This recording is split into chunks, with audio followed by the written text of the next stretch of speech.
Namaste. My name is Raj Narayan. In this documentary, we will talk about the foreign invasions and rule of India between 1000 and 1847 CE, from the Arab Muslims to the British rulers.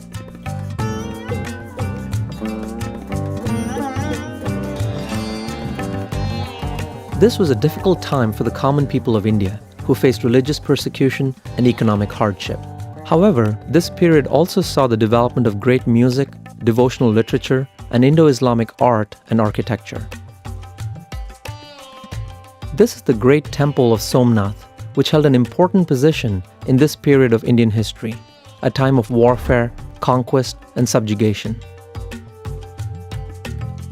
Of all the ancient world cultures that the Muslims conquered and ruled during this era, only the Indic culture and Hindu identity survived largely intact and continue to flourish today.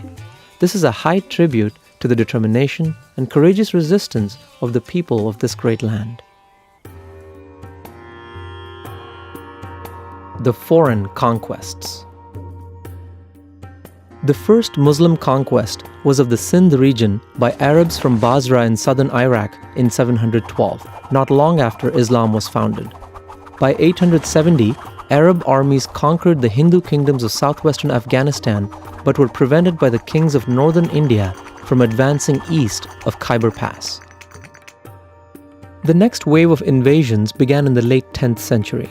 These attacks were by Central Asian Muslim Turks who were already established in southwestern Afghanistan. Their leader, Mahmud of Ghazni, raided India 17 times between 1001 and 1024. In each city, his armies looted and destroyed temples and killed or enslaved the inhabitants. The attack on the renowned Shiva temple at Somnath in 1024 was the most horrific, involving the massacre of 50,000 defenders and the plunder of the city's fabulous wealth.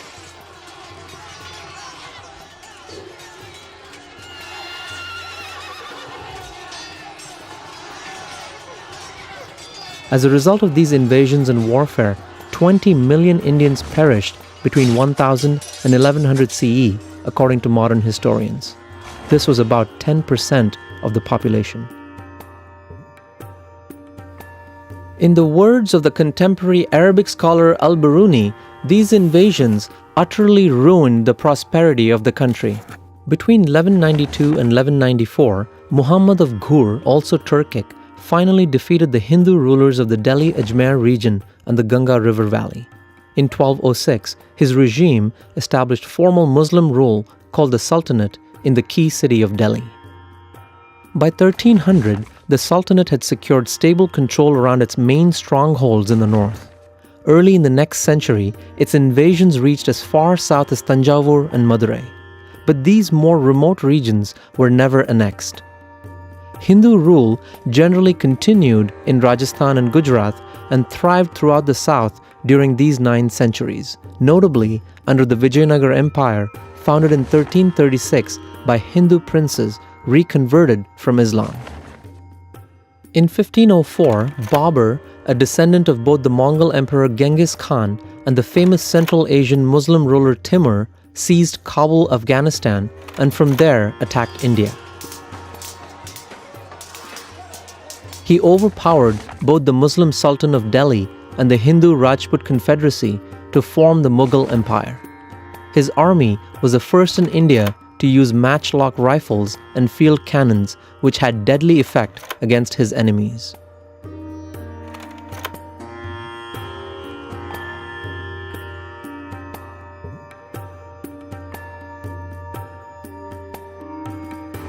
Babur's grandson Akbar, who became emperor in 1556, expanded the Mughal Empire over northern India and part of the Deccan by conquest and by entering into alliances with Hindu kings.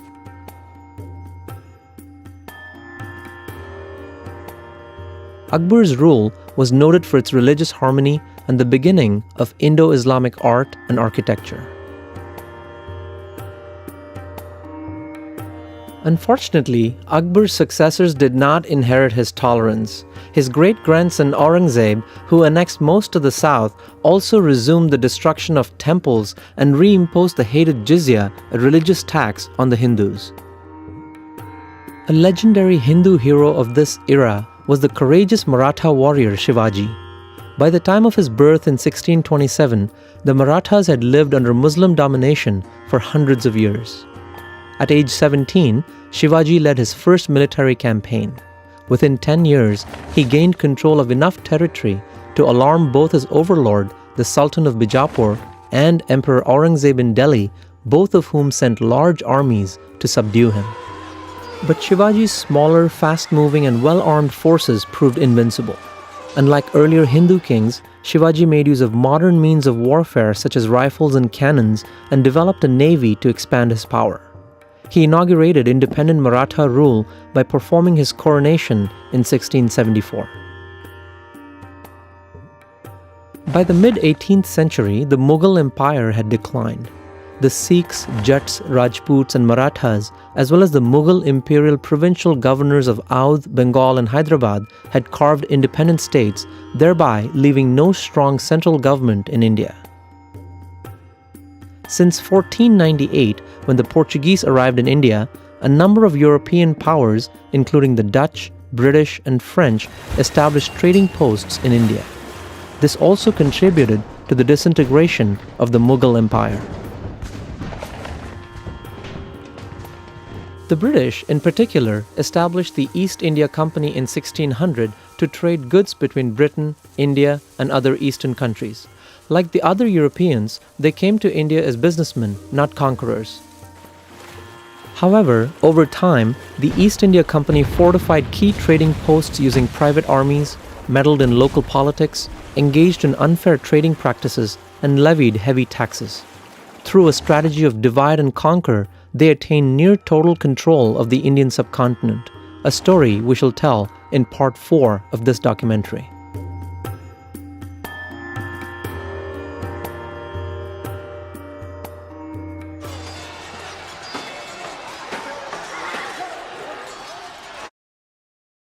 Hindu religion during Muslim times. The Arab and Turkic Muslim invaders who swept across the Middle East, Africa, Central and South Asia were intent on religious domination, demanding conversion from those they conquered and subjugated. According to Muslim accounts of the time, thousands of Indian temples were sacked and destroyed, including hundreds at sacred pilgrimage destinations such as Somnath, Mathura, Vrindavan, and Varanasi. A religious tax jizya was imposed on conquered non-Muslims. This tax and the periodic violence put strong pressure on Hindus to convert. However, the caste or jati system proved a major obstacle and only a fraction of Hindus converted.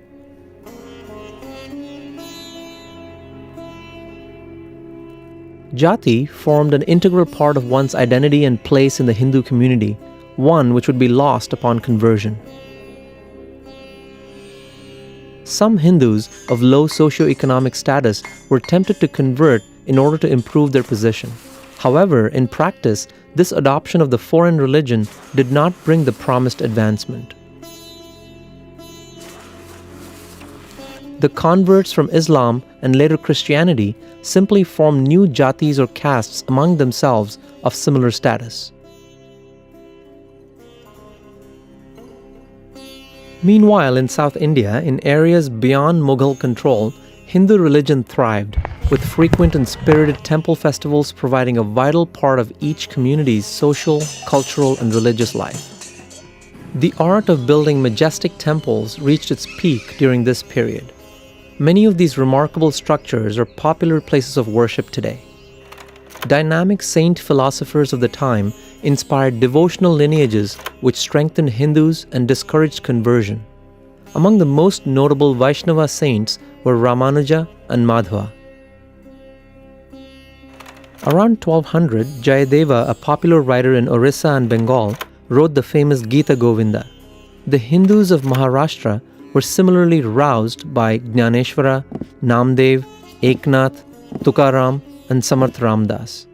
In North India, Swami Ramananda inspired the worship of God as Lord Rama, a personal and intimate form of the divine. From his popular teachings, two traditions arose. The first included Nimbarka, Chaitanya, Surdas, Mirabai, and Tulsidas.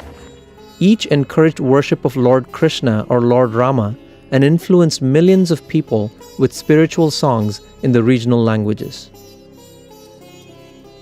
The second tradition began with Ramananda's disciple Kabir. Born in Varanasi, orphaned at a young age and raised by a low-caste Muslim family of weavers, he grew up in Islamic culture but was drawn as a boy to follow the teachings of the Hindu saint Ramananda. Kabir strove to promote religious harmony by appealing to both Hindus and Muslims, teaching that there is only one God for all religions. Often referring to Rama as his Lord, he wrote hundreds of spiritual poems in Hindi which are sung to this day by millions.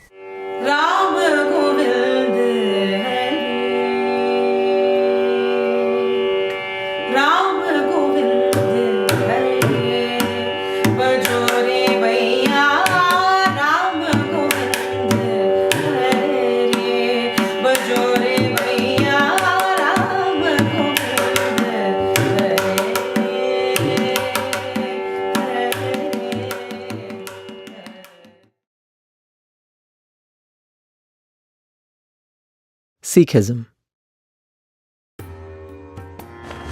Another remarkable religion, Sikhism, emerged in India at the start of the 16th century and became a powerful force. Its founder, Guru Nanak, taught, "Realization of truth is higher than all else. Higher still is truthful living."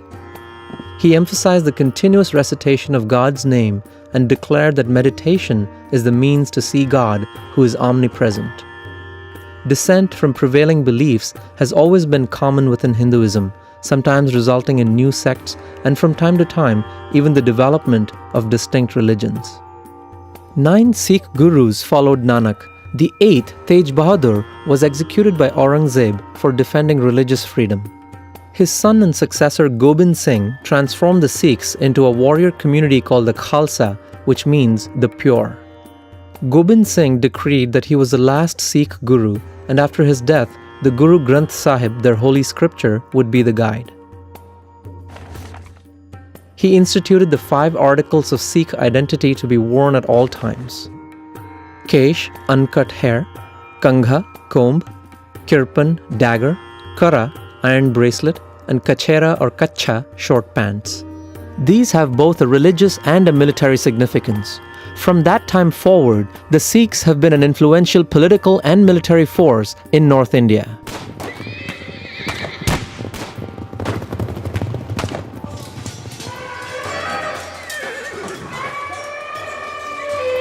Sikhism developed and is concentrated mostly in the Punjab region. Today, Sikhism has 26 million followers all over the world. Teaching religion through songs. India has always had an extraordinarily diverse musical scene. It ranges from the complex compositions of the classical tradition to the villagers' devotional hymns and simple work songs in their local language. Bhajan and Kirtan are congregational singing of devotional songs.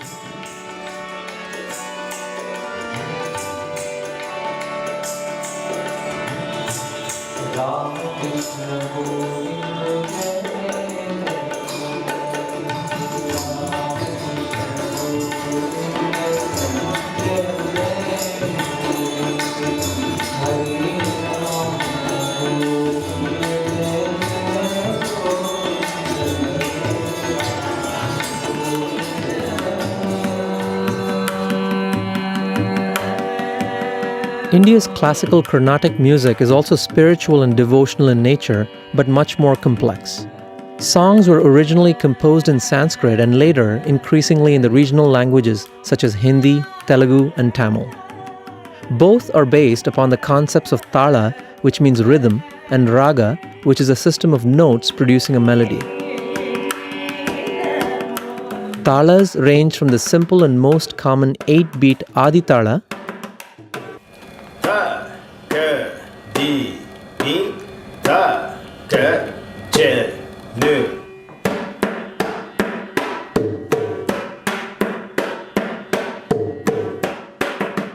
to elaborate rhythms such as the Atatala, composed of 14 beats divided as 5, 5, 2, and 2.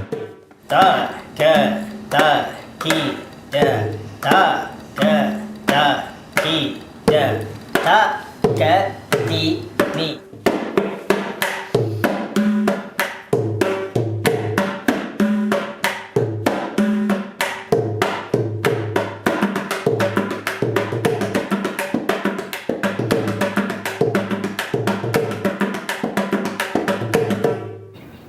Ragas include notes from the 7-note Indian scale sa, re, ga, ma, pa, dha, ni, as well as microtones, which are like the sharps and flats of Western music, only more numerous. Do, re, mi, fa, sol, la, ti, do,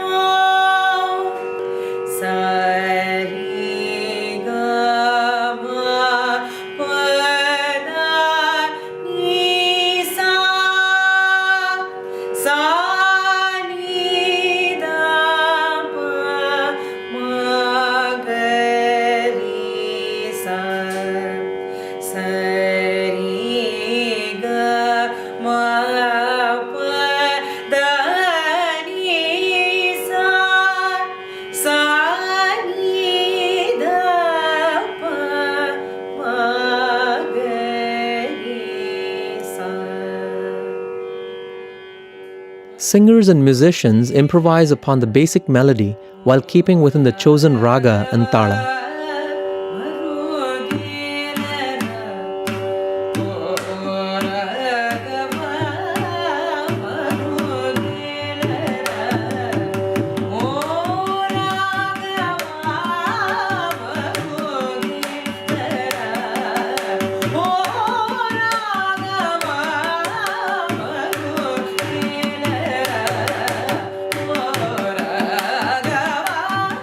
The results are spontaneous, creative, and never the same, much like the improvisations in Western jazz.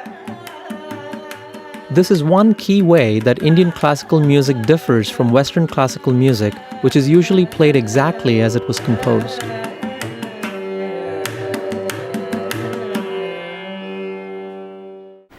Both the popular village music and the more formal classical compositions are religious and emotional in nature. Song and storytelling were the main ways most people in those days learned and expressed their religion. It helped them endure difficult times. Beginning in 1000, Muslim armies conquered vast regions of India, causing great suffering and destruction. They sacked temples, monasteries, and major educational centers, including, in 1193, the great university at Nalanda. South India was far from the Muslim capitals of Delhi and Agra and difficult to attack. It escaped the frequent warfare and the foreign dominance that beset North India, suffering only periodic raids, temporary subjugation, and payment of monetary tributes. Wherever Hindus were conquered, they continued to resist, mainly on a social and religious level. Most Hindus did not convert to Islam despite inducements, violence, and religious taxation. The arrival of European traders, especially the British East India Company, radically transformed the political situation over time. By force and skillful politics, the British slowly gained complete control of the Indian subcontinent, a story we shall narrate next time. Until then, Namaste.